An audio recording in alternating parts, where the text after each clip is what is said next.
찾았어요. 다시는 놓지 않을 거예요. 사진 속 아버지가 웃고 계셨어요. 창밖으로 별이 빛나고 있었습니다. 7년. 긴 시간이었어요. 하지만 끝이 아니었습니다. 시작이었어요. 진짜 제 인생의 축하드려요, 어머님. 아드님이세요. 아들이야? 진짜 아들이에요? 네, 건강한 사내아이입니다. 준혁아 들었어? 아들이래. 드디어 아들이야. 어머니 이제 서류 꺼낼까요? 그래. 지금 진행하면 되겠다.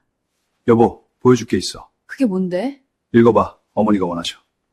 서류가 여러 장 들어있는 두툼한 봉투였어요. 서류를 꺼내 살펴봤습니다. 도장만 찍으면 돼. 3대 독자 났으면 네 역할은 다 한 거야. 이런 날이 올 줄 알았어요. 기다리고 있었어요. 가방을 열어 도장을 꺼내 들었습니다. 남편이 놀란 듯 고개를 들었습니다. 저는 나릴란을 찾았습니다. 도장 소리만 3번 났을 뿐인데 공기가 달라진 것 같았어요. 시어머니와 남편은 당황한 듯 서로 쳐다봤어요. 두 사람 다 제 얼굴 표정을 읽으려 했습니다. 울어야 할 사람이 울지 않으니 어디서부터 잘못된 건지 모르는 의아한 표정들이었어요. 이야기 시작에 앞서 구독과 좋아요, 알람 설정 부탁드려요. 저에게 아주 큰 힘이 됩니다. 그리고 어디서 듣고 계시는지 댓글로 공유해 주시면 그곳으로 행복한 일들만 가득하실 거예요. 그럼 오늘의 이야기를 시작합니다. 재미있게 시청해 주세요. 10년을 기다린 끝에 저는 그날 새벽 분만실에 들어갔습니다. 진통은 16시간이었습니다. 아무도 손을 잡아주지 않았습니다. 남편 박준혁은 복도 의자에 앉아 핸드폰만 들여다보고 있었고 시어머니 최복수는 아직 오는 중이라고 했습니다. 새벽 4시 30분 아이의 울음이 분만실을 가득 채웠습니다. 산모님, 아드님이에요. 간호사가 제 곁으로 아이를 데려왔습니다. 붉고 작은 얼굴이었습니다. 온몸을 웅크린 채 울고 있었어요. 저는 그 얼굴을 바라보며 처음으로 숨을 제대로 내쉬었습니다. 16시간 동안 참았던 숨이 그제야 빠져나오는 것 같았습니다. 간호사들이 분주하게 움직이는 사이 저는 조용히 천장을 올려다봤습니다. 형광등 불빛이 눈에 들어왔습니다. 눈물이 날 것 같았습니다. 나오지 않았습니다. 10년이었습니다. 이 집안에 들어온 지 꼭 10년. 3번의 유산, 수백 번의 모욕, 그리고 오늘 42의 나이에 처음으로 아이를 낳았습니다. 기쁜지 물으신다면 잘 모르겠다고 답할 수밖에 없었어요. 다만 한 가지는 알고 있었습니다.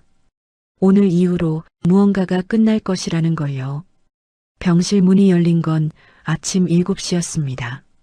최복순이 먼저 들어왔습니다. 밍크 코트를 걸친 채 병실 안을 한번 훑어봤습니다. 시선이 저를 지나쳐 아이에게 멈췄습니다. 어디 봐. 인사도 없었습니다. 수고했다는 말도 없었습니다. 간호사 품에 있던 아이를 받아들며 최복수는 처음으로 웃었습니다. 10년 동안 한 번도 본 적 없는 얼굴이었어요. 박씨 집안 코야. 봐봐, 준혁이 판박이잖아. 아이를 들여다보는 눈빛이 제가 한 번도 받아본 적 없는 것이었습니다. 따뜻하고 부드럽고 아낌없는 눈빛. 저는 그 눈빛을 가만히 바라봤습니다. 최복수는 한참을 아이만 안고 있었습니다. 병실을 서성이며 혼잣말을 했습니다. 3대 독자야. 드디어 3대 독자. 저는 침대에 등을 기댄 채 그 모습을 지켜봤습니다. 한 번도 제 쪽을 보지 않았습니다. 분만 후 처리가 채 끝나지도 않은 몸으로 저는 그냥 거기 누워 있었어요. 등받이가 차가웠습니다. 그때 박준혁이 들어왔습니다. 양복 차림이었습니다. 아침부터 양복이었습니다. 그는 어머니 옆에 서서 아이를 내려다봤습니다. 그러고는 제 쪽으로 고개를 돌렸습니다. 눈이 마주쳤습니다. 그 눈에서 저는 아무것도 읽을 수 없었습니다. 기쁨도 미안함도 안도도 그냥 할 일을 앞둔 사람의 눈이었어요. 여보, 보여줄 게 있어. 그가 겨드랑이에 끼고 있던 봉투를 꺼냈습니다. A사 용지가 여러 장 들어있는 두께였습니다. 침대 옆 테이블 위에 내려놓는 남편 손이 조금도 떨리지 않았습니다. 어머니가 원하셔. 최복수는 아이를 안은 채 창가 쪽으로 등을 돌렸습니다. 병실이 조용해졌습니다. 저는 봉투를 바라봤습니다. 손을 뻗지 않았습니다. 아직은 봉투를 집어든 건 한참 후였습니다. 박준혁은 어머니 옆에 서 있었고 최복수는 여전히 아이를 안은 채 창밖을 내다보고 있었습니다. 저는 천천히 봉투를 열었습니다. 이혼 합의서였습니다. 서연 씨는 친권을 포기하고 양육권은 박 씨 가문이 갖는다. 위자료는 없다. 재산 분할은 없다. 퇴거 기한은 퇴원 후 2주. 5줄이었습니다. 10년이 5줄이었어요. 손이 떨릴 것 같았습니다. 떨리지 않았습니다. 간호사 시절 저는 수술실에서 일했습니다. 환자의 가슴이 열려 있어도 손을 떨면 안 되는 곳이었습니다. 10년 만에 그 감각이 다시 살아났습니다. 서류를 끝까지 읽었습니다. 마지막 장까지. 다 읽었어? 최복순이 등을 돌렸습니다. 3대 독자를 낳았으면 역할은 다 한 거야. 이제 곱게 나가. 웃고 있었습니다. 아이를 안고 웃고 있었습니다. 저는 최복순을 바라봤습니다. 그 웃음을 끝까지 바라봤습니다. 박준혁은 창틀에 손을 얹은 채 바깥을 보고 있었습니다. 제 쪽을 보지 않았습니다. 한 번도 보지 않았습니다. 그 순간 알았습니다. 이 사람은 처음부터 저를 사람으로 본 적이 없었다는 걸요. 결혼식 날도, 첫 번째 유산 날도, 세 번째 유산 날도, 단 한 번도 서류를 무릎 위에 내려놓았습니다. 양손을 가지런히 모았습니다. 다 읽었습니다. 목소리가 차분했습니다. 스스로도 놀랄 만큼 최복순의 웃음이 살짝 흔들리는 게 보였습니다. 제 반응이 예상 밖이었던 모양이었어요. 시어머니는 제 울음을 기다렸을 겁니다. 제 애원을 기다렸을 겁니다. 저는 둘 다 드리지 않았습니다. 시어머니가 아이를 안은 채 병실을 나갔습니다. 남편도 서둘러 그 뒤를 따랐습니다. 문이 닫혔습니다. 복도에서 시어머니의 목소리가 들려왔습니다. 간호사에게 아이 목욕을 지시하는 소리였는데 손자를 처음 하는 사람답게 잔뜩 들떠 있었어요. 저는 그 소리를 들으며 서류의 마지막 장을 다시 펼쳤습니다. 나릴란이 있었습니다. 제 이름 석자가 인쇄된 칸이었습니다. 이서연. 10년 전 혼인신고서에 처음 썼던 이름입니다. 그때도 이 손으로 설레는 마음으로 썼었어요. 지금 당장 도장을 찍을 생각은 없었습니다.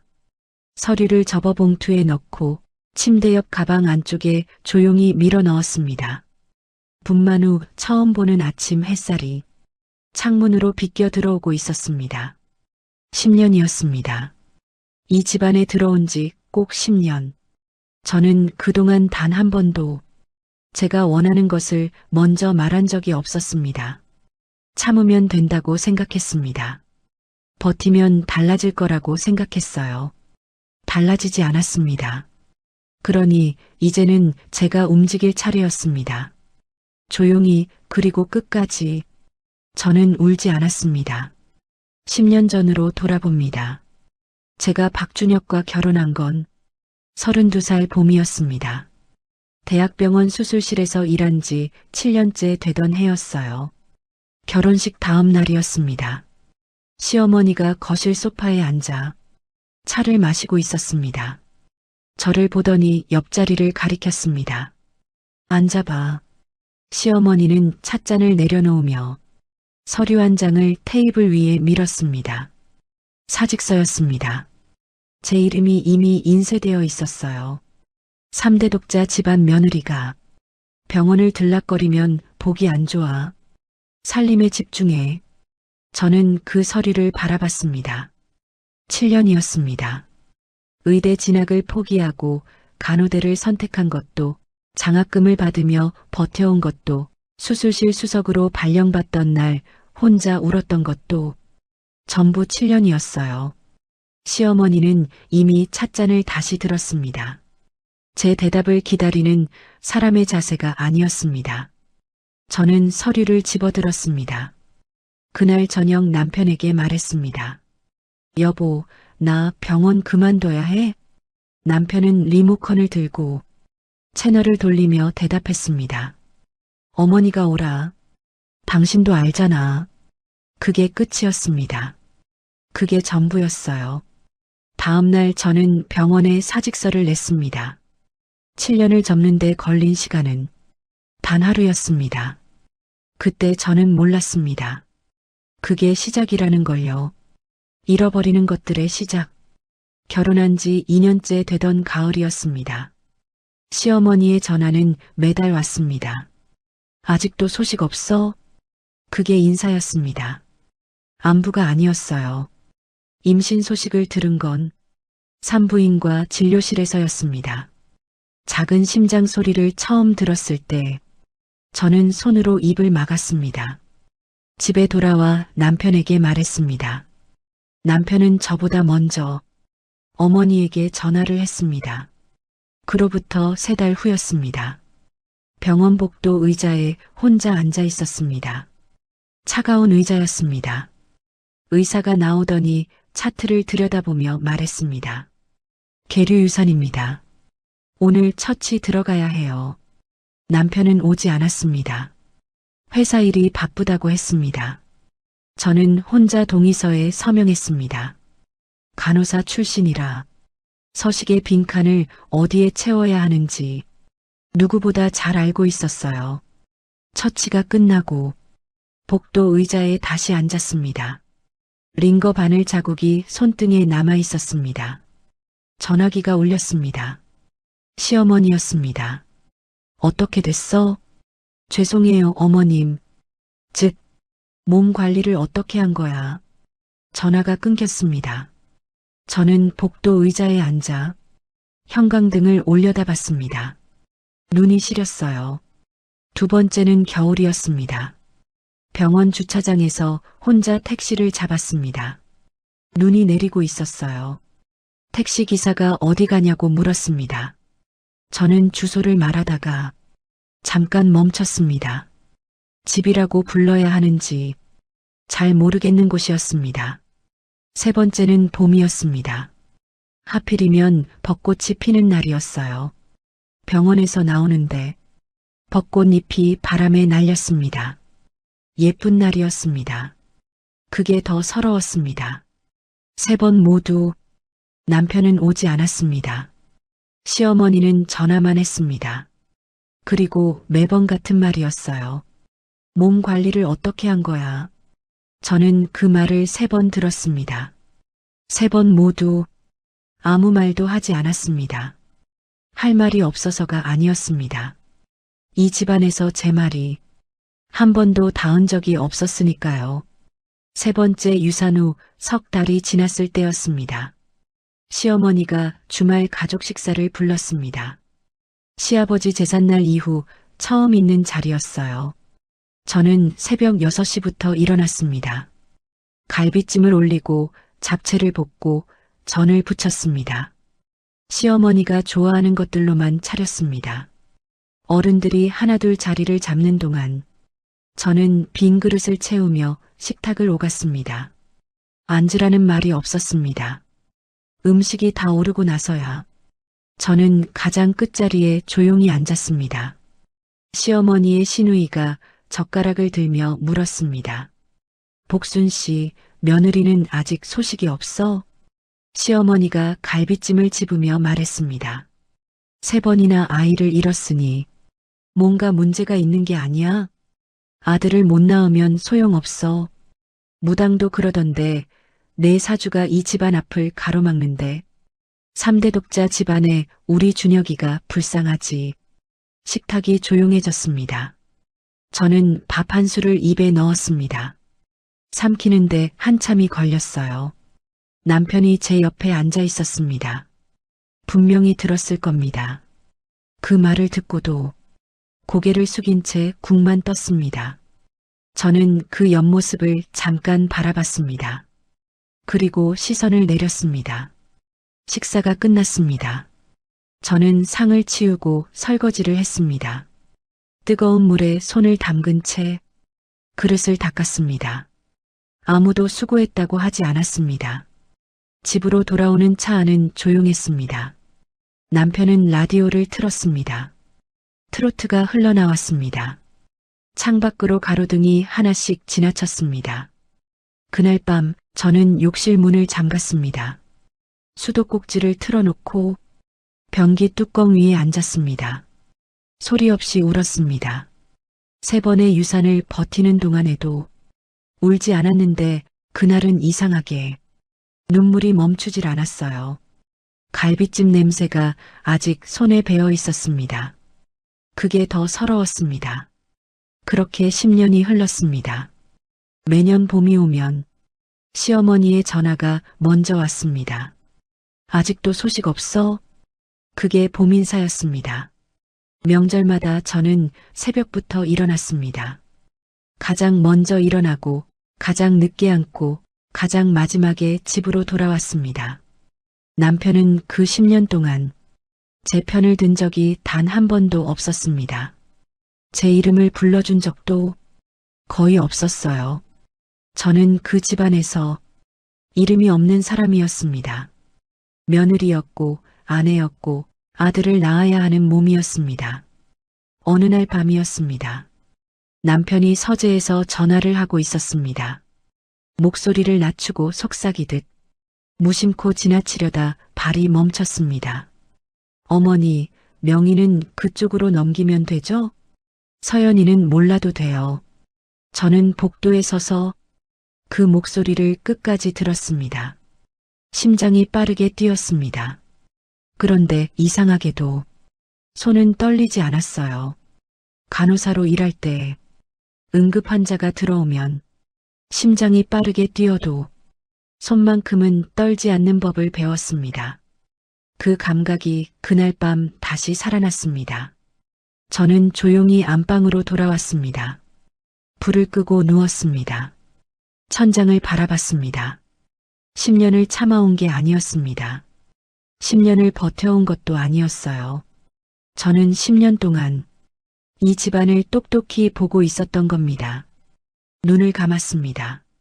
그리고 처음으로 생각했습니다. 이제는 제가 움직일 때라고.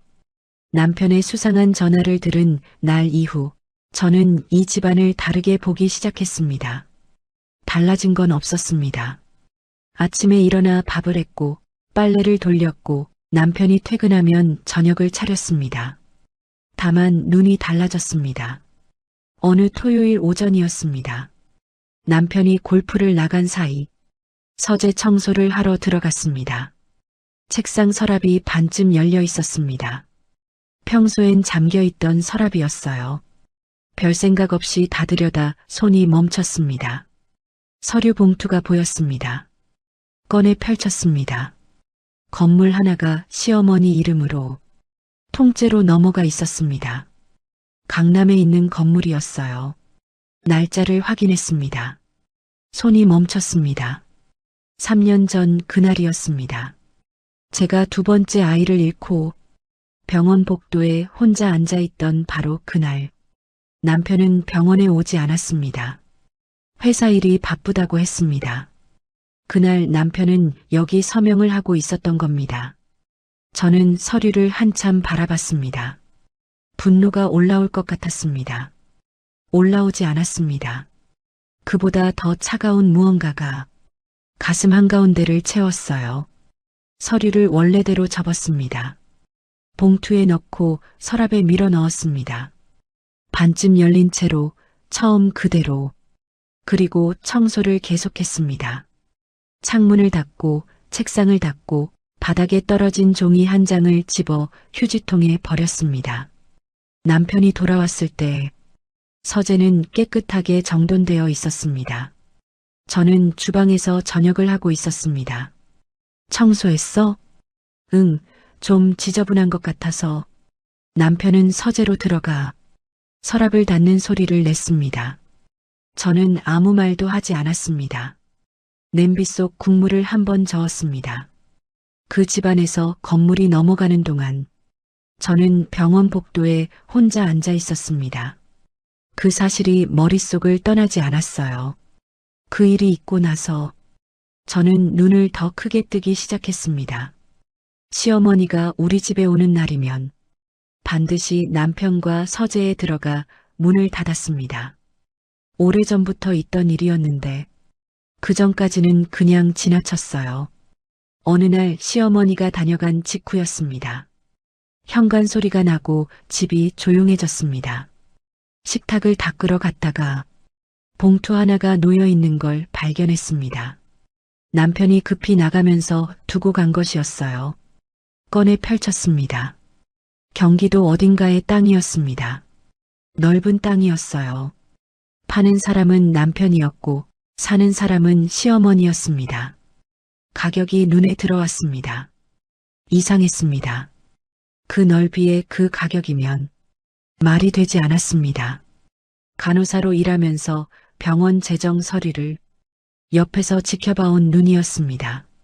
숫자가 이상하다는 걸 바로 알았어요. 남편이 자기 땅을 헐값에 어머니에게 넘기고 있었습니다. 핸드폰을 꺼냈습니다.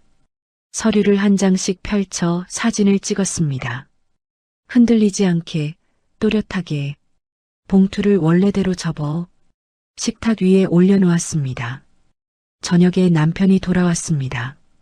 식탁 위 봉투를 집어들더니 제 쪽을 봤습니다. 이거 봤어?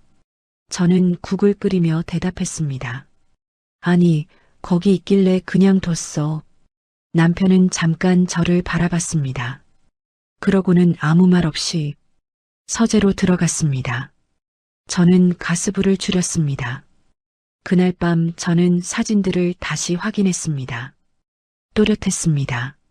날짜도 금액도 서명도 10년 동안 남편 회사가 어렵다고 했습니다. 허리띠를 졸라매야 한다고 했습니다. 저는 미용실도 줄이고 옷도 줄이고 친정 어머니 용돈도 줄였습니다. 그런데 땅은 어머니에게 넘어가고 있었습니다. 건물은 어머니 이름으로 쌓이고 있었습니다. 줄어드는 건 항상 제 쪽이었습니다. 쌓이는 건 항상 저를 비껴갔어요. 어느 날 오후였습니다. 남편이 저녁 약속이 있다며 일찍 나갔습니다. 집이 비는 날이 많지 않았습니다. 저는 서재로 들어갔습니다. 서랍을 열고 서류 봉투를 꺼냈습니다. 한 장씩 펼쳐 핸드폰으로 사진을 찍었습니다. 수술실에서 기록지를 정리하던 손으로 흔들리지 않게 또렷하게 세 장째를 찍고 있었습니다. 현관문 비밀번호 누르는 소리가 들렸습니다. 손이 멈췄습니다. 남편이었습니다. 약속이 취소됐다고 했습니다. 머릿속이 빠르게 돌아갔습니다. 서랍은 열려 있었습니다. 서류는 책상 위에 펼쳐져 있었습니다. 핸드폰은 제 손에 있었습니다. 현관에서 구두 벗는 소리가 들렸습니다. 저는 핸드폰을 뒤집어 책상 위에 엎었습니다. 서류를 봉투에 밀어넣고 서랍을 소리 없이 닫았습니다. 걸레를 집어든 건 그 다음이었어요. 서재 문이 열렸습니다. 남편이 넥타이를 풀며 들어왔습니다. 저는 책장을 닫고 있었습니다. 남편의 시선이 책상으로 갔습니다. 서랍으로 갔습니다. 그리고 저에게 왔습니다. 뭐해? 목소리가 평평했습니다. 먼지가 많은 것 같아서요. 서재를 잘 안 닦았더니 걸레질을 멈추지 않았습니다. 등이 보이도록 돌아선 채로 남편이 잠깐 서 있었습니다. 그 시간이 얼마나 됐는지 모르겠어요. 체감으로는 한참이었습니다. 저녁은? 금방 돼요. 발소리가 멀어졌습니다. 안방 문이 닫혔습니다. 저는 그 자리에서 잠깐 멈췄습니다. 무릎이 떨리고 있었습니다. 손은 떨리지 않았어요. 핸드폰을 확인했습니다. 3장, 날짜도 서명도 또렷했습니다. 저는 조용히 서재를 나왔습니다. 주방으로 가서 냄비에 불을 올렸습니다. 남편은 소파에 앉아 텔레비전을 켰습니다. 평소와 다르지 않은 저녁이었습니다. 저도 평소와 다르지 않게 밥을 퍼고 국을 떴습니다. 다만 그날 저는 알았습니다. 제가 이 집안에서 겁을 먹으면 지는 싸움이라는 걸. 그로부터 얼마가 지나 남편이 출근하고 집이 조용해졌습니다. 저는 안방 옷장을 열었습니다. 겨울 코트 안주머니 깊숙한 곳에 손을 넣었습니다. 명함 한 장이 나왔습니다. 3달 전이었습니다. 친정 친구를 만난 날 친구가 조용히 건네줬습니다. 서연아, 혹시 모르니까 갖고 있어. 그때는 받아만 뒀습니다. 설마 쓸 일이 있겠냐고 생각했어요. 명함을 손바닥 위에 올려놓고 한참 바라봤습니다. 법무법인 대표 변호사, 가사 전문, 10년이었습니다. 이 집안에서 제 이름으로 된 것은 단 하나도 없었습니다. 제 서명이 필요한 서류에는 제 서명이 빠져 있었습니다. 제가 아이를 잃던 날 남편은 다른 곳에 서명을 하고 있었습니다. 수첩 2권이 서랍 안에 있었습니다. 핸드폰 사진첩에는 들키면 안 되는 사진들이 가득했습니다. 저는 그냥 주부가 아니었습니다. 간호사는 기록하는 사람이니까요. 그리고 저는 10년 동안 이 집안을 기록해왔습니다. 가방을 들었습니다. 수첩 2권을 넣었습니다. 현관문을 열고 나섰습니다. 버스를 탔습니다. 창밖으로 익숙한 골목들이 지나쳤습니다. 10년 동안 장을 보러 다니던 길이었어요. 법무법인은 그 길 끝에 있었습니다. 엘리베이터에서 내렸습니다. 복도 끝에 유리문이 보였습니다. 문고리를 잡았습니다. 잠깐 멈췄습니다. 10년을 버텨온 손이었습니다. 3번의 유산을 혼자 견뎌온 손이었습니다. 들키지 않게 서류를 찍어온 손이었어요. 문을 열었습니다. 예약하셨나요? 네. 이서연입니다. 목소리가 흔들리지 않았습니다. 변호사 사무실은 조용한 곳이었습니다. 로비에 들어서는데 접수 직원이 고개를 들었습니다. 이서연 고객님이세요? 네. 안쪽 상담실로 안내를 받았습니다. 변호사가 들어왔습니다. 어떤 일로 오셨나요? 저는 가방에서 수첩 2권을 꺼냈습니다. 그리고 핸드폰을 테이블 위에 올려놓았습니다. 10년치입니다. 변호사가 수첩을 펼쳤습니다. 첫 장을 읽었습니다. 2번째 장을 넘겼습니다. 표정이 달라지기 시작했습니다. 핸드폰 사진들도 넘겼습니다. 명예 이전 서류, 내부거래 계약서, 시어머니 단독 날인 서류들. 변호사가 사진을 넘기다 멈췄습니다. 이걸 직접 다 모으셨어요? 네. 언제부터요? 처음부터요.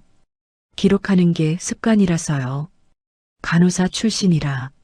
변호사가 수첩을 다시 펼쳤습니다. 이번엔 천천히 읽었습니다. 메모 하나하나를 짚어가며 한참이 지났습니다. 변호사가 수첩을 덮었습니다. 테이블 위에 가지런히 올려놓았습니다. 그리고 저를 바라봤습니다. 이 정도면. 잠깐 멈췄습니다. 싸울 필요도 없겠는데요.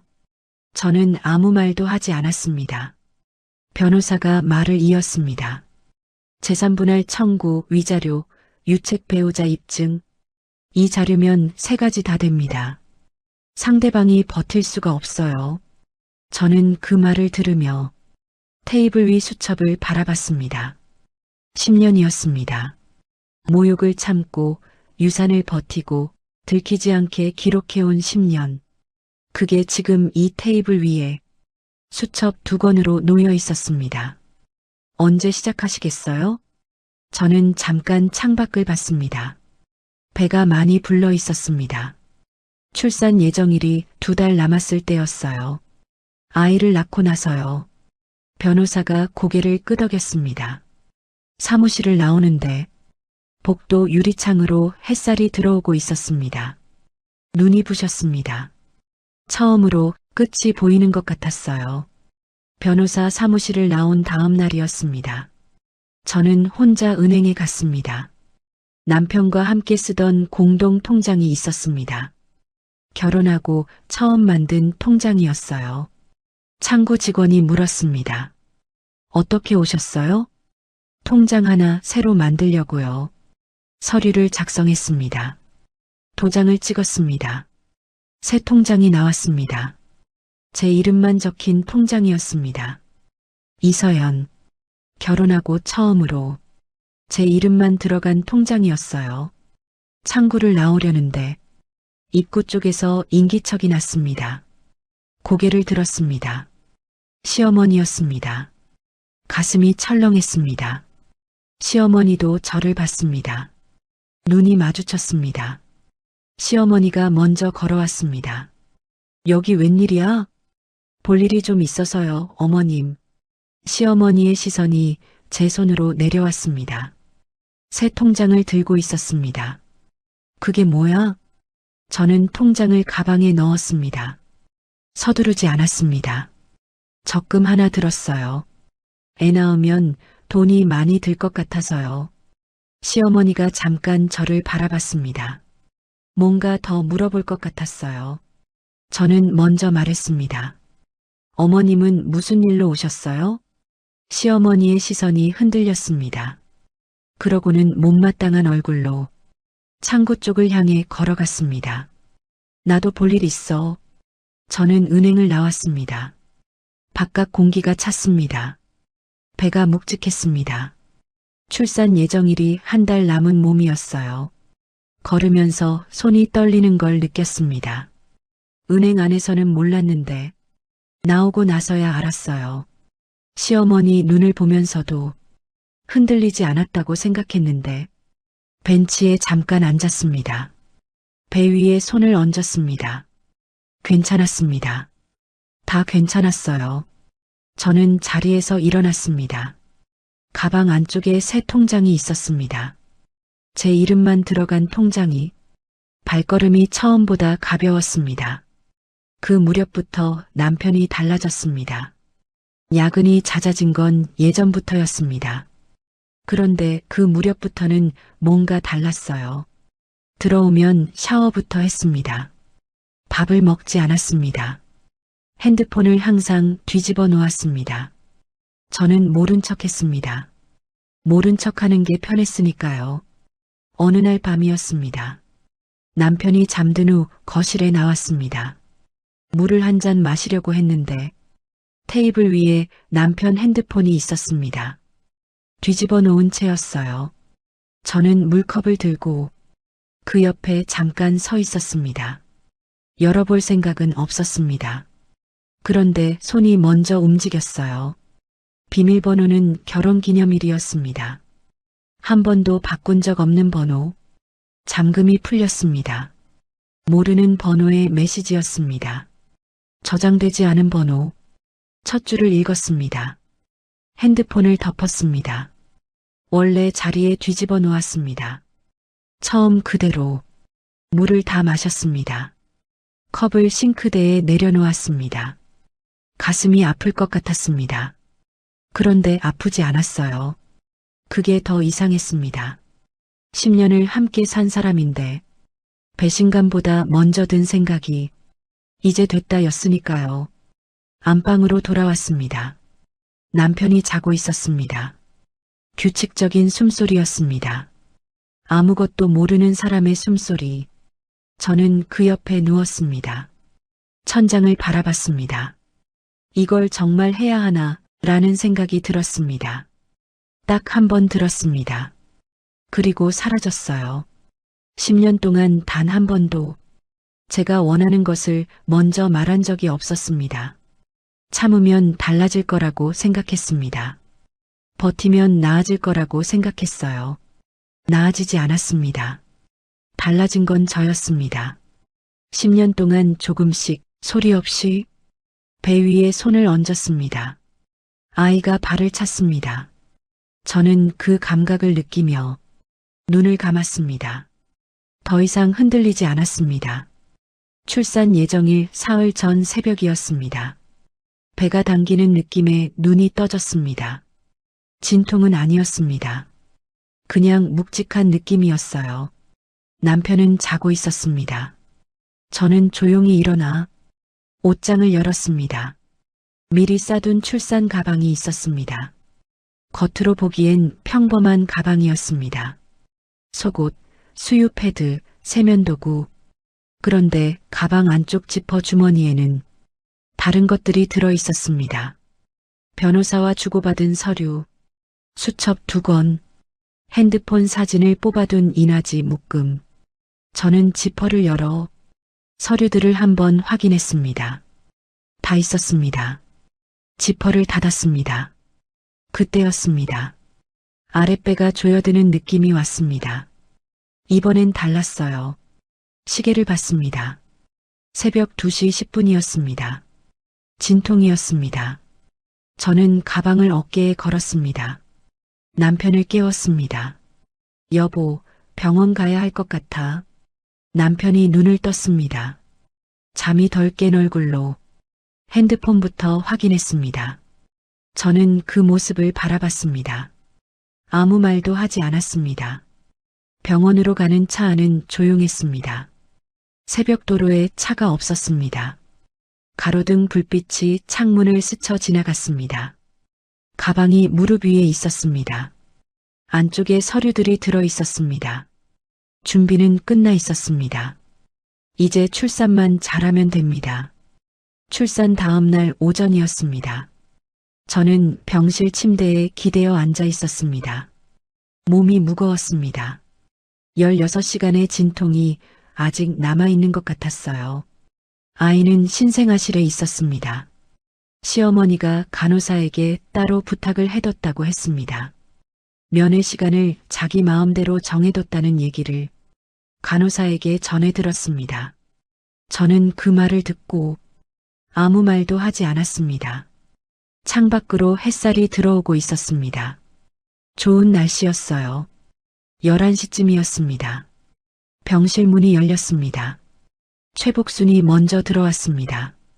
밍크 코트였습니다. 어제와 같은 옷이었어요. 아들을 낳은 며느리 병실에 밍크 코트를 입고 왔습니다. 뒤따라 들어온 남편은 양복 차림이었습니다.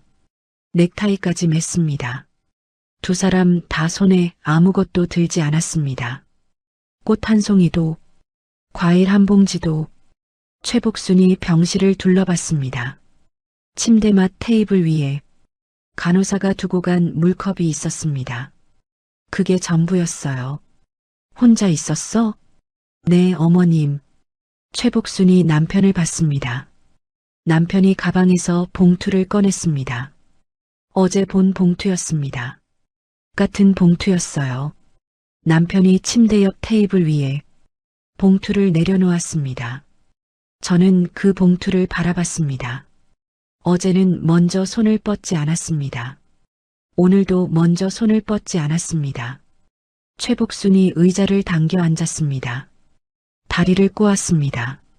저를 바라보는 눈이 어딘가 즐거워 보였습니다. 천천히 봐. 오늘 우리 시간 많으니까. 저는 최복순을 바라봤습니다. 그 눈빛을 알고 있었습니다. 10년 동안 수백 번 본 눈빛이었어요. 상대가 무너지기를 기다리는 눈빛. 저는 봉투에 손을 뻗었습니다. 봉투를 열었습니다. 어제 본 서류였습니다. 같은 내용이었어요. 서연 씨는 친권을 포기하고 양육권은 박 씨 가문이 갖는다. 위자료는 없다. 재산 분할은 없다. 퇴거 기한은 퇴원 후 2주. 저는 첫 장부터 천천히 읽었습니다. 최복순이 말했습니다. 오래 볼 것도 없어. 도장 찍을 곳만 보면 돼. 저는 대답하지 않았습니다. 두 번째 장을 넘겼습니다. 남편은 창가에 서 있었습니다. 바깥을 보고 있었어요. 제 쪽을 보지 않았습니다. 최복순이 다시 말했습니다. 3대 독자 나왔으면 할 일은 다 한 거야. 곱게 나가면 되는 거지. 뭘 그렇게 꼼꼼히 봐. 어차피 너한테 돌아갈 건 없어. 병실이 조용했습니다. 저는 세 번째 장을 넘겼습니다. 최복순의 얼굴에 웃음이 번졌습니다. 당황할 줄 알았는데, 울 줄 알았는데, 애원할 줄 알았는데, 조용히 서류를 읽고 있으니 오히려 이상하다는 눈치였어요. 역시 똑똑한 척은 혼자 다 하더니 막상 이렇게 되니까 할 말이 없지? 저는 고개를 들었습니다. 최복순을 바라봤습니다. 남편을 바라봤습니다. 그리고 다시 서류로 시선을 내렸습니다. 마지막 장이었습니다. 이 서류에는 제가 미리 부탁해둔 것들이 조용히 들어가 있었습니다. 변호사와 함께 손본 조항들이었어요. 눈에 띄지 않게, 하지만 빠짐없이. 최복순은 몰랐습니다. 남편도 몰랐습니다. 이 서류를 가져온 사람들이 정작 서류 안을 제대로 읽지 않았다는 걸 저는 알고 있었습니다. 자신들이 이겼다고 생각하는 사람들은 대개 그렇습니다. 확인하지 않습니다. 저는 마지막 장을 다 읽었습니다. 서류를 내려놓았습니다. 가방을 열고 도장을 꺼냈습니다. 최복순의 눈이 커졌습니다. 찍을 거야? 저는 나릴란을 찾았습니다. 세 곳이었습니다. 도장을 들었습니다. 첫 번째 칸에 찍었습니다. 또렷한 소리였습니다. 두 번째, 세 번째, 병실이 조용했습니다. 도장 소리만 3번 났을 뿐인데 공기가 달라진 것 같았어요. 최복순이 남편을 봤습니다. 남편이 최복순을 봤습니다. 두 사람 다 제 얼굴을 읽으려 했습니다. 울어야 할 사람이 울지 않으니 어디서부터 잘못된 건지 모르는 표정이었어요. 저는 서류를 가지런히 정리했습니다. 최복순 앞에 내밀었습니다. 받아드는 손이 조금 급했습니다. 이기는 사람의 손치고는 조금 급했어요. 최복순이 웃었습니다. 애써 웃는 얼굴이었습니다. 잘 생각했어. 넌 처음부터 이 집안 팔자가 아니었어. 이제 알겠지? 저는 최복순을 바라봤습니다. 10년 동안 수백 번 본 얼굴이었습니다. 저를 며느리로 본 적 없는 얼굴, 아이를 낳는 도구로만 봐온 얼굴. 그런데 그 얼굴이 오늘은 달라 보였습니다. 이기고 있다고 믿는 사람의 얼굴이었어요. 그러니까 확인하지 않는 사람의 얼굴. 저는 남편을 바라봤습니다. 봉투를 집어드는 손이었습니다. 10년을 함께 산 사람의 손이었어요. 3번의 유산을 곁에서 외면해온 손이었습니다. 그 손이 지금 제가 도장을 찍은 서류를 들고 나갈 준비를 하고 있었습니다. 아무 말도 하지 않았습니다. 할 말이 없어서가 아니었어요. 할 말은 이미 저 서류 안에 전부 들어 있었으니까요. 그래요, 해드렸습니다. 아무도 듣지 못한 말이었습니다. 저 혼자 하는 말이었어요. 최복순이 먼저 일어섰습니다. 봉투를 가방에 넣으며 병실을 한번 둘러봤습니다. 더 할 말이 없는 사람의 눈빛이었어요. 이미 끝났다고 생각하는 사람의 눈빛. 남편이 뒤따라 일어섰습니다. 저를 한번 봤습니다. 딱 한 번이었어요. 무슨 말을 하려다 하지 않았습니다. 문이 닫혔습니다. 병실이 조용해졌습니다. 저는 한동안 그 문을 바라봤습니다. 10년 동안 저를 며느리로 부른 사람들이 나간 문이었어요. 창밖으로 햇살이 여전히 들어오고 있었습니다. 아까와 같은 햇살이었는데 병실이 조금 더 넓어진 것 같았습니다. 침대에 등을 기댔습니다. 나중에 알았습니다.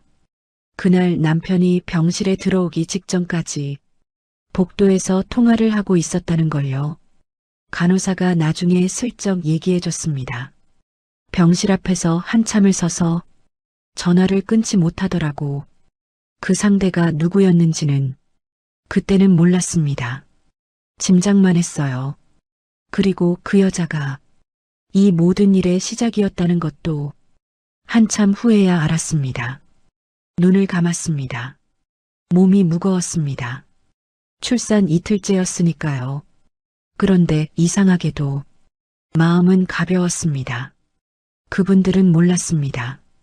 제가 무엇에 도장을 찍었는지, 그 서류 안에 제가 무엇을 넣어뒀는지 알게 되는 건 시간 문제였습니다. 퇴원하고 일주일이 지났습니다.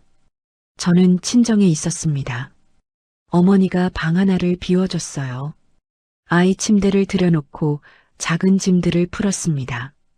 친정 어머니는 아무것도 묻지 않았습니다. 딸이 아이를 안고 들어오는 걸 보고 그냥 이불을 폈습니다. 그 따뜻함이 10년 만에 처음 느끼는 것 같았어요. 그날 오전이었습니다. 변호사에게 짧은 문자가 왔습니다. 오늘 발송됩니다. 저는 문자를 보고 도윤을 내려다봤습니다. 작은 주먹을 쥔 채 자고 있었어요. 창밖으로 바람이 부는 날이었습니다. 같은 시각 최복순 자택이었습니다.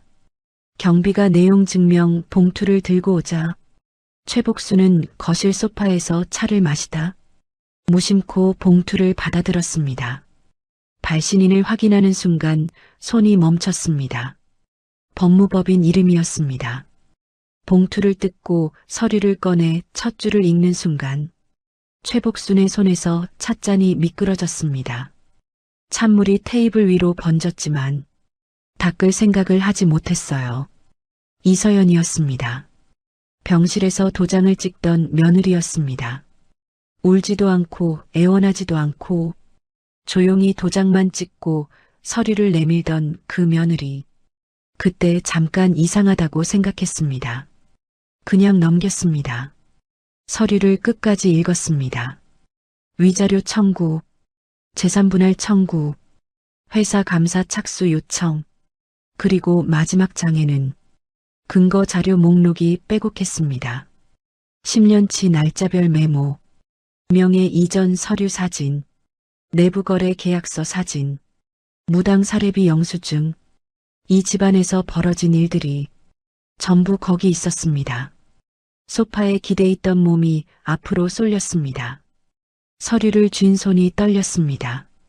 10년 동안 그 며느리가 이 집안을 기록하고 있었다는 걸 최복수는 그제야 알았습니다. 핸드폰을 집어들었습니다. 준혁아, 전화기 너머로 건 첫마디가 제대로 나오지 않았습니다. 목소리가 갈라졌어요. 박준혁이 최복순 자택으로 달려온 건 전화를 받고 30분 후였습니다. 서류를 받아들고 읽기 시작했습니다. 읽을수록 얼굴이 굳어갔습니다. 최복순이 옆에서 말했습니다. 어떻게 된 거야? 병실에서 도장 찍은 거 맞잖아. 그게 어떻게 이렇게 돼? 남편은 대답하지 않았습니다. 서류를 다시 펼쳤습니다. 재산분할 청구 항목이었습니다. 결혼기간 10년, 명예 이전된 강남 건물, 서초구 건물, 경기도 토지, 시세 절반으로 넘어간 내부거래 전부, 거기에 제 서명 없이 처리된 수익자 변경 동의서까지. 남편의 손이 멈췄습니다. 이 서류들을 어떻게 알았는지 남편은 알고 있었습니다. 서재 서랍이었습니다. 청소한다던 날이 떠올랐을 겁니다. 그날 아내가 걸레를 들고 서 있었습니다. 아무 일도 없는 얼굴로 다음 장을 넘겼습니다. 위자료 청구 항목이었습니다. 혼인기간 중 배우자의 부정행위, 증거자료 첨부, 남편의 얼굴이 하얗게 변했습니다. 외도 증거였습니다. 메시지 캡처 화면이었어요. 날짜도 내용도 상대방 번호도 전부 선명하게 찍혀 있었습니다. 최복순이 옆에서 서류를 빼앗아 봤습니다. 이게 뭐야? 준혁아, 이게 뭐냐고. 남편은 아무 말도 하지 않았습니다. 최복순의 눈이 아들에게서 서류에서 다시 아들에게로 바쁘게 움직였습니다. 쌓아온 것들이 무너지는 소리가 들리는 것 같았습니다. 10년 동안 이 집안이 얼마나 치밀하게 서연을 밀어냈는지, 그 서연이 얼마나 치밀하게 이 집안을 기록해왔는지 두 사람은 그제야 알았습니다. 병실에서 조용히 도장을 찍던 며느리가 무엇을 준비하고 있었는지를. 최복순이 소파에 주저앉았습니다. 서류가 테이블 위에 흩어졌습니다. 남편은 창가에 서서 바깥을 바라봤습니다. 10년 전에도 그랬습니다. 아내가 힘들 때마다 창밖을 봤습니다. 지금도 그러고 있었어요. 달라진 건 없었습니다. 이제는 달라질 수도 없었습니다. 같은 날 오후였습니다. 김하은은 사무실에서 서류를 검토하고 있었습니다. 박준혁 회사 협력업체 대표였습니다. 반년 전부터 직함이 바뀌어 있었어요. 비서가 문을 두드렸습니다. 내용 증명 왔습니다. 김하은이 봉투를 받아들었습니다. 발신인을 보는 순간 손가락이 멈췄습니다. 법무법인 이름이었습니다. 이서연 명의였습니다. 봉투를 뜯었습니다. 첫 장을 펼치는 손이 평소와 달랐습니다. 상간녀 손해배상 청구였습니다. 금액이 적혀 있었습니다. 두 번째 장을 넘겼습니다. 증거자료 목록이었습니다. 메시지 캡처, 날짜별 통화 기록, 함께 있던 장소와 날짜. 읽을수록 김하은의 얼굴에서 표정이 사라졌습니다. 세 번째 장이었습니다. 손이 멈췄습니다. 무당 사례비 영수증 사본이었습니다. 김하은 명의 계좌에서 빠져나간 금액, 날짜와 무당 이름까지 선명했습니다.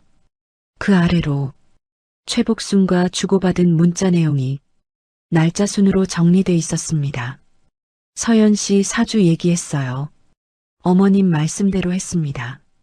이번엔 확실히 내보낼 수 있을 거예요. 김하은은 서류를 내려놓았습니다. 핸드폰을 집어들었습니다. 박준혁에게 전화를 걸었습니다. 연결음이 울렸습니다. 받지 않았습니다. 다시 걸었습니다. 역시 받지 않았어요. 김하은은 핸드폰을 책상 위에 내려놓았습니다. 서류를 다시 봤습니다. 이서연이 알고 있었습니다. 처음부터 알고 있었어요. 무당까지 동원해서 꾸민 일을 그 며느리는 전부 들여다보고 있었습니다. 코트를 집어들었습니다. 가방을 챙겼습니다. 비서가 고개를 들었습니다. 어디 가세요? 김하은은 대답하지 않았습니다. 사무실 문을 열고 나갔습니다. 복도를 걸어가는 뒷모습이었습니다. 뒤를 돌아보지 않았습니다. 박준혁에게도 최복순에게도 그날 이후 연락하지 않았습니다. 자신이 놓은 판이 자신을 향해 돌아온다는 걸 김하은은 그 복도를 걸으며 처음으로 알았습니다. 같은 날 오후 늦게였습니다. 박준혁 회사 감사팀장이 남편 사무실 문을 두드렸습니다. 남편은 책상에 앉아 있었습니다. 아침부터 거기 앉아 있었어요. 최복순에게 전화를 받은 후로 자리를 뜨지 않았습니다. 감사팀장이 서류 봉투를 내밀었습니다. 이사님, 오늘 감사팀 통보서가 왔습니다. 외부 요청으로 접수된 건입니다.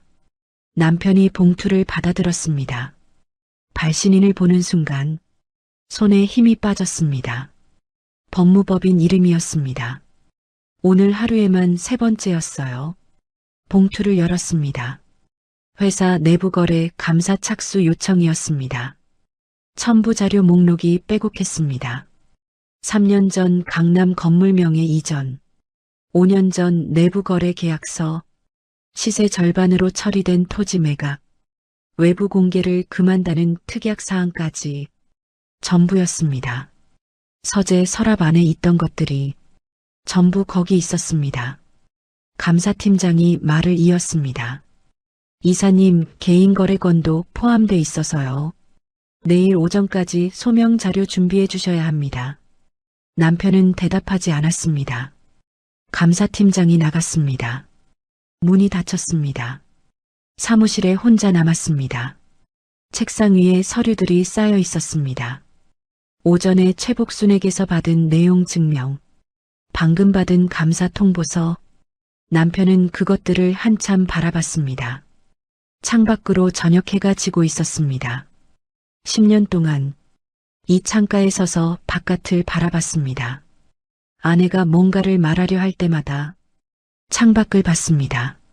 어머니가 며느리를 몰아붙일 때도 창밖을 봤습니다. 그러면 아무것도 보지 않아도 됐습니다. 아무것도 듣지 않아도 됐습니다. 그런데 오늘은 창밖을 봐도 소용없었습니다. 책상 위 서류들이 눈에서 사라지지 않았습니다. 핸드폰이 울렸습니다. 최복순이었습니다. 남편은 핸드폰을 바라봤습니다. 한참을 바라봤습니다. 받지 않았습니다. 내용 증명이 발송되고 열흘이 지났습니다. 저는 친정집 창가에 앉아 도윤에게 젖을 먹이고 있었습니다. 아침 햇살이 들어오는 조용한 시간이었어요. 변호사에게서 문자가 왔습니다. 오늘 오전 가압류 집행됩니다. 저는 문자를 읽고 도윤의 머리를 내려다봤습니다. 세상에 아무것도 모르는 얼굴이었습니다. 같은 시각 최복순 자택이었습니다. 낯선 차 2대가 골목 앞에 섰습니다. 양복 차림의 남자들이 내렸습니다. 경비가 막아섰습니다. 어디서 오셨습니까? 법원 집행관입니다. 가압류 집행 나왔습니다.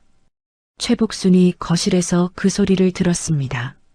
소파에서 일어나 현관으로 나왔어요. 무슨 소리야 이게? 집행관이 서류를 내밀었습니다.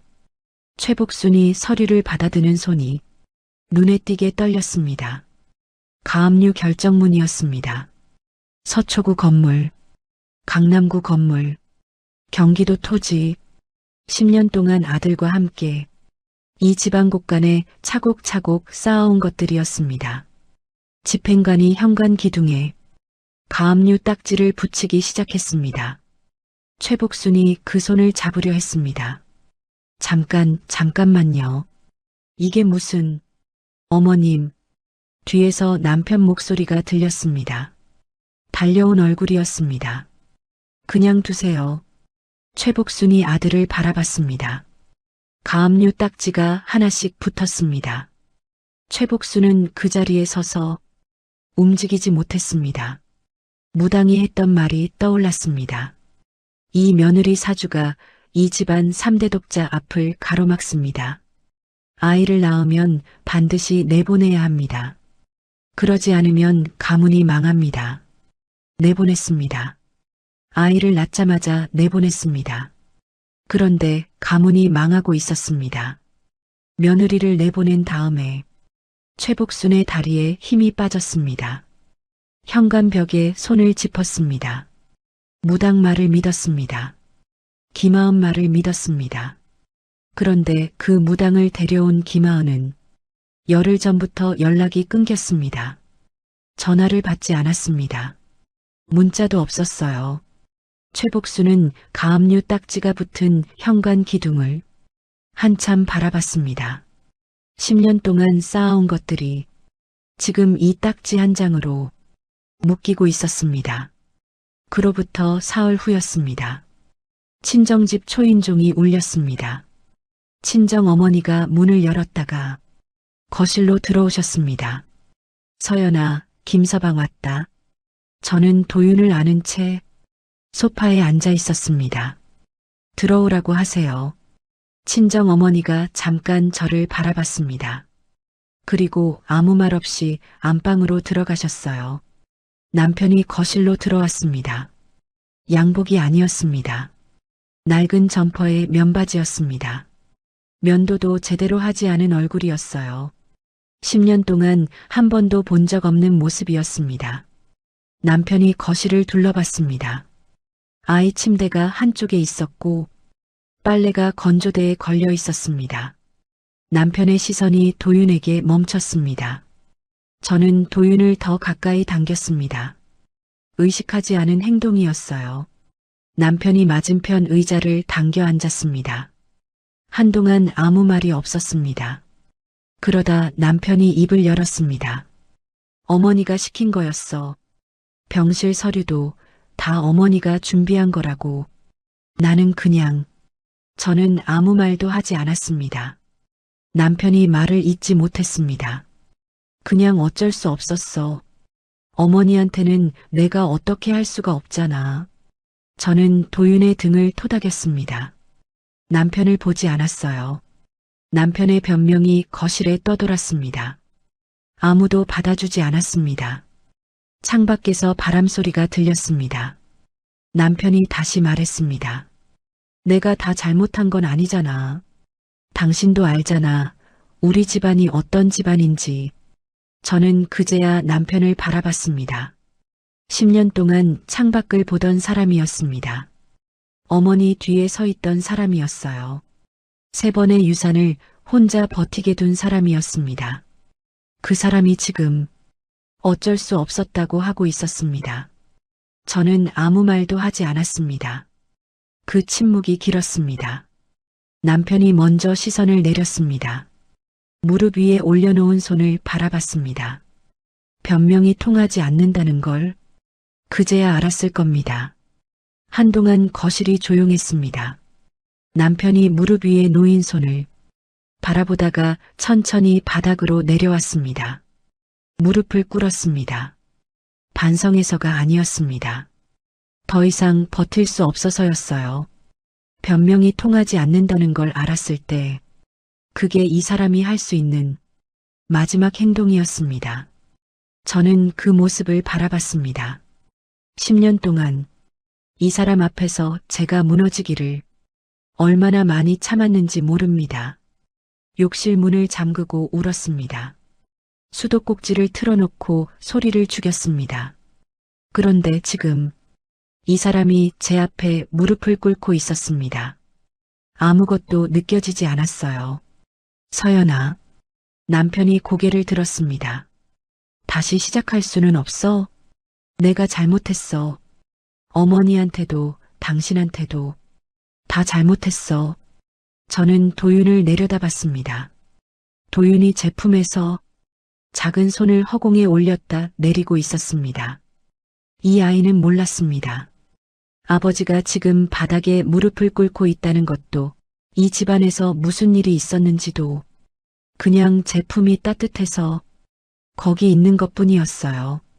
남편이 말을 이었습니다. 아이만 두고 가면 안 되겠어? 저는 도윤을 바라보다 천천히 남편에게 시선을 돌렸습니다. 무릎을 꿇은 남편이었습니다. 저는 아이를 안고 앉아 있었습니다. 서 있는 사람이 없었습니다. 그런데 높은 사람과 낮은 사람은 분명히 있었어요. 여보, 처음으로 제가 먼저 불렀습니다. 남편이 눈을 들었습니다. 10년 동안 단 한 번도 내 편을 든 적이 없었잖아요. 남편이 입을 열었습니다. 무슨 말을 하려다 멈췄습니다. 그 아이는 제가 낳았습니다.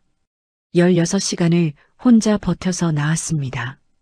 3번을 잃고 나서 낳았습니다. 그러니 제가 데리고 나갑니다. 남편이 고개를 숙였습니다. 더 할 말이 없는 사람처럼 그냥 거기 그대로 있었습니다. 저는 도윤을 안고 자리에서 일어섰습니다. 남편이 돌아간 다음 날이었습니다. 친정집 초인종이 다시 울렸습니다. 친정 어머니가 문을 열었다가 아무 말 없이 들어오셨습니다. 표정이 달랐습니다.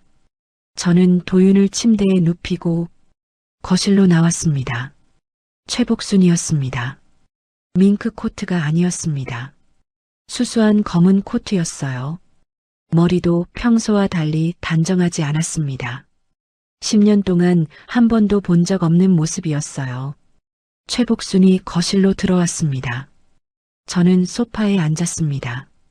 일어서지 않았습니다. 앉으라고 하지도 않았어요. 최복순이 맞은편에 서서 거실을 한번 둘러봤습니다. 작은 집이었습니다. 가구도 별로 없었어요. 이렇게 사는 거야? 첫마디였습니다. 사과가 아니었습니다. 자존심이 먼저였어요. 저는 아무 말도 하지 않았습니다. 최복순이 시선을 내렸습니다. 이번 일은 좀 과했던 것 같아. 과했다는 말이었습니다. 잘못했다는 말이 아니었어요. 10년이 그 한마디였습니다. 저는 최복순을 바라봤습니다. 어머님, 왜? 그게 전부예요? 최복순의 눈이 흔들렸습니다. 한참이 지났습니다. 김하은한테 속은 거야. 그 여자가 무당을 데려왔고 내가 그 말을 믿었어. 내 사주가 집안을 망친다고 했어. 3대 독자 앞을 가로막는다고 했고 목소리가 잠겼습니다. 그래서 내보내려 했던 거야. 집안을 지키려고. 저는 그 말을 들었습니다. 10년 동안 이 사람이 정말로 믿었던 것들이었습니다. 무당 말을, 김하은 말을, 그리고 자기 자신의 판단을. 그런데 집안은 망했습니다. 며느리를 내보낸 다음에 최복순의 눈에서 처음으로 물기가 올라왔습니다. 내가 틀렸어. 다 틀렸어. 저는 최복순을 바라봤습니다. 불쌍하지 않았습니다. 통쾌하지도 않았어요. 그냥 늦었다는 생각만 들었습니다. 10년이 늦었습니다. 어머님, 최복순이 저를 봤습니다. 늦으셨어요. 최복순이 눈을 감았습니다. 더 할 말이 없었습니다. 저도 없었어요. 최복순이 돌아섰습니다. 현관문을 열고 나갔습니다. 문이 닫혔습니다. 저는 소파에 앉은 채 그 문을 바라봤습니다. 안방에서 도윤 소리가 들렸습니다. 옹알이였어요. 저는 일어섰습니다. 이혼 소송이 마무리된 건 출산 후 4달이 지났을 때였습니다. 변호사에게서 연락이 왔습니다. 친권 확정됐습니다. 오늘 오후 서류 수령하시면 됩니다. 저는 도윤을 친정 어머니께 맡기고 법원으로 갔습니다. 혼자였습니다. 법원 복도는 조용했습니다. 사람들이 오가는 소리만 들렸어요. 저는 접수 창구 앞에 서서 번호표를 뽑았습니다. 기다리는 동안 벽에 붙은 안내문을 읽었습니다. 아무 내용도 들어오지 않았습니다. 그냥 눈이 글자 위를 지나갔어요. 번호가 불렸습니다. 창구 직원이 서류를 내밀었습니다. 이서연 씨 맞으시죠? 친권자 확정 결정문입니다. 확인하시고 서명해 주세요. 서류를 받아들었습니다. 친권자 이서연. 제 이름이었습니다. 도윤의 친권자란에 제 이름이 선명하게 찍혀 있었습니다. 서명을 했습니다. 직원이 서류를 돌려줬습니다. 수고하셨습니다. 저는 서류를 가방에 넣고 법원을 나왔습니다. 계단을 내려오는데 봄바람이 불었습니다. 42의 아이를 낳고 43세 혼자가 됐습니다. 서럽냐고 물으신다면 잘 모르겠다고 답할 수밖에 없었어요. 다만 한 가지는 알았습니다. 지금 이 가방 안에 제 이름이 적힌 서류가 들어있다는 걸요. 도윤의 친권자 이서연. 10년 동안 이 집안에서 이름이 없는 사람이었습니다. 며느리였고 아내였고 아들을 낳아야 하는 몸이었습니다. 지금은 달랐습니다. 저는 도윤의 엄마였습니다. 그리고 이서연이었습니다. 법원 앞 벚꽃이 피어 있었습니다. 올봄 처음 보는 꽃이었어요. 발걸음이 가벼웠습니다. 이사는 조용히 했습니다. 짐이 많지 않았습니다. 10년을 살았는데 제 것이라고 부를 수 있는 게 생각보다 없었어요. 옷 몇 벌, 책 몇 권, 도윤 물건들, 그리고 수첩 2권. 이삿짐 차가 필요 없었습니다. 친정 오빠 차 트렁크에 전부 실렸습니다. 새 집은 작은 빌라였습니다. 지하철역에서 걸어서 10분. 햇살이 잘 드는 남양이었어요. 변호사가 재산분할로 받아낸 돈으로 보증금을 냈습니다. 처음으로 제 이름으로 된 집이었습니다. 현관문 앞에 섰습니다.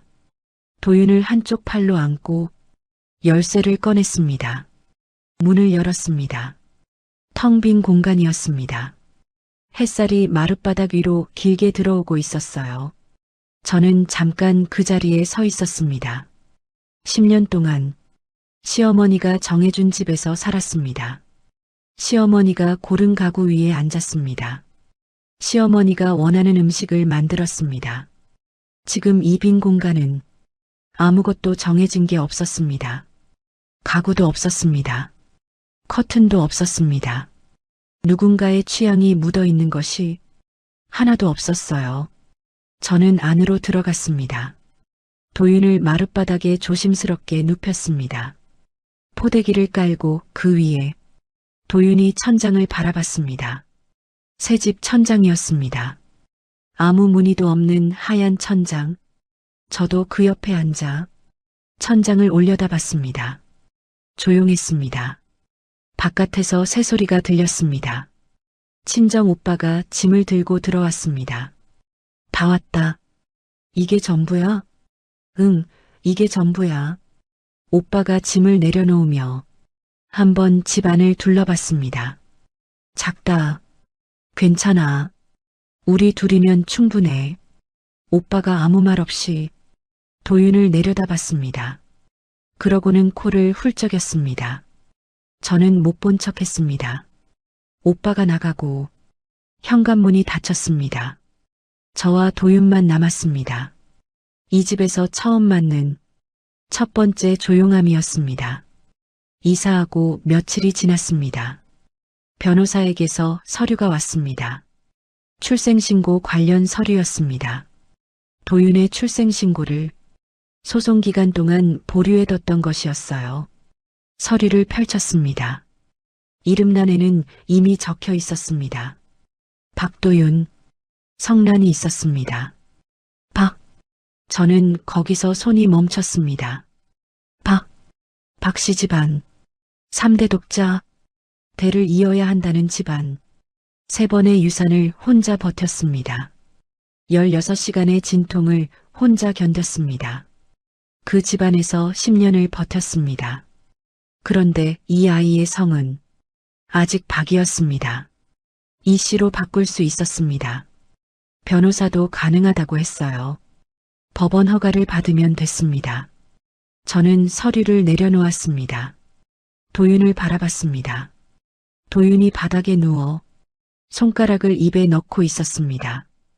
아무것도 모르는 얼굴이었어요. 자기 이름도 자기 성도 이 집안에서 무슨 일이 있었는지도. 저는 한참 그 얼굴을 바라봤습니다. 제가 이 씨로 바꿔버리면 그게 제 선택이 됩니다. 도윤의 선택이 아니라 그 아이가 자라면서 스스로 물어볼 날이 올 겁니다. 아빠는 누구냐고, 왜 엄마 성을 쓰냐고, 아니면 왜 아빠 성을 쓰냐고. 그날 그 아이가 스스로 고를 수 있어야 했습니다. 제가 미리 결정해버리면 그 기회를 빼앗는 겁니다. 저는 서류를 다시 펼쳤습니다. 성란을 바라봤습니다. 그대로 뒀습니다.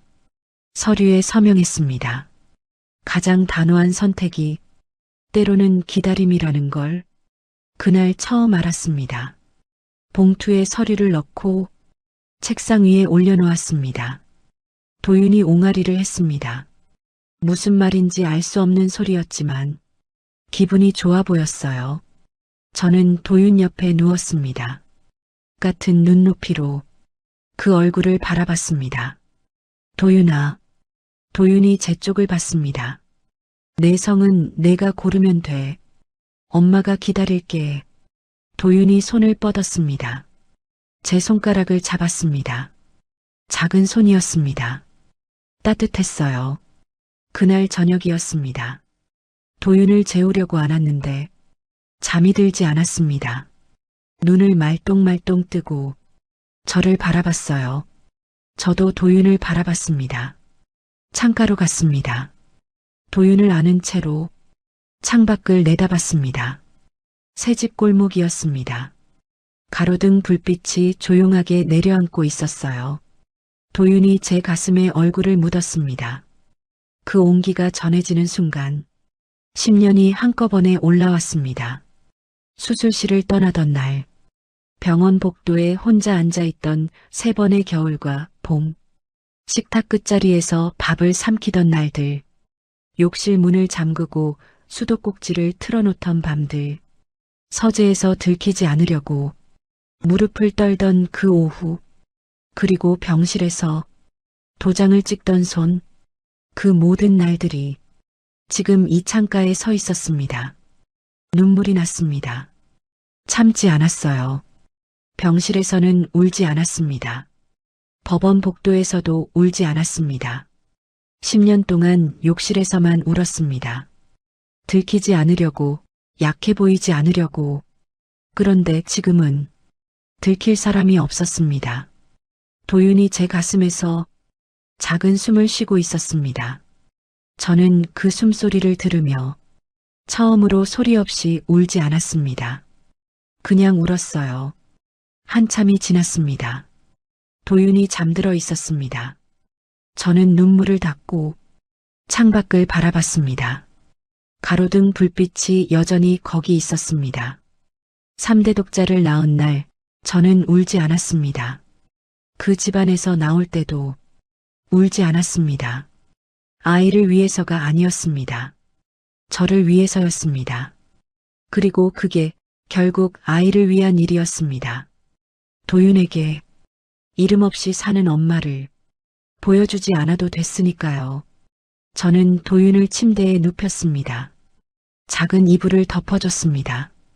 조용한 밤이었습니다. 이제는 울어도 되는 밤이었어요.